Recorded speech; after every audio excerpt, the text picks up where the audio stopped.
3 વર્ષ પહેલા Finland move થયો છું. ફિનલેન્ડ. યસ. ઓકે. અને ફિનલેન્ડમાં મારો સારો છે હર્ષિલ દેસાઈ. હા. એ લાસ્ટ યર ઇન્ડિયા એને ત્યાં હરણિયાનું પેન થયું, ત્યાં ડૉક્ટરને બતાવ્યું છે.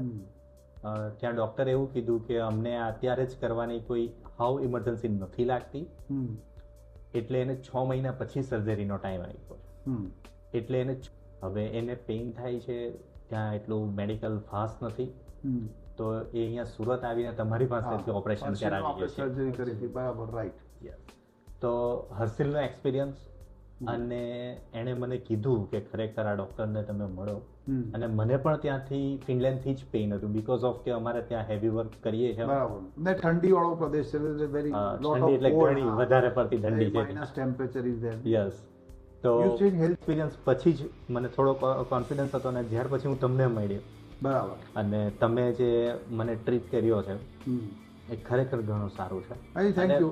મને એક વસ્તુ એ બહુ ગમી કે તમારો કોન્ફિડન્સ લેવલ એ મારા માટે બહુ સારું હતું, બીકોઝ ઓફ કે સમ ડોક્ટર જો એટલા કોન્ફિડન્સ નહીં હોય તો પેશન્ટ ડેફિનેટલી થોડું અપડાઉન રહે.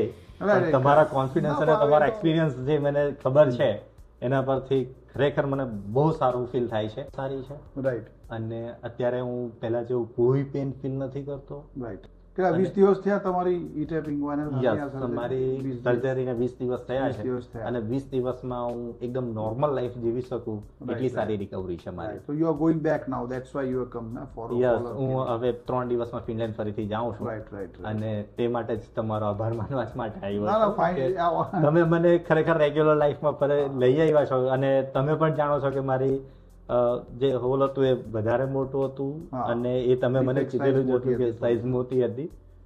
અને હવે હું નોર્મલ મારા બધા કામ કરી શકું છું, અને ફરીથી હું મારા રૂટીન લેવલમાં જઈ શકું છું. મારી જોબ સિક્યોર છે, અને હું ત્યાં ફરીથી કામ કરી શકું છું, એનો મને ઘણો આનંદ છે. Right. Thank you so much of giving this nice interview and kind words for our hospital.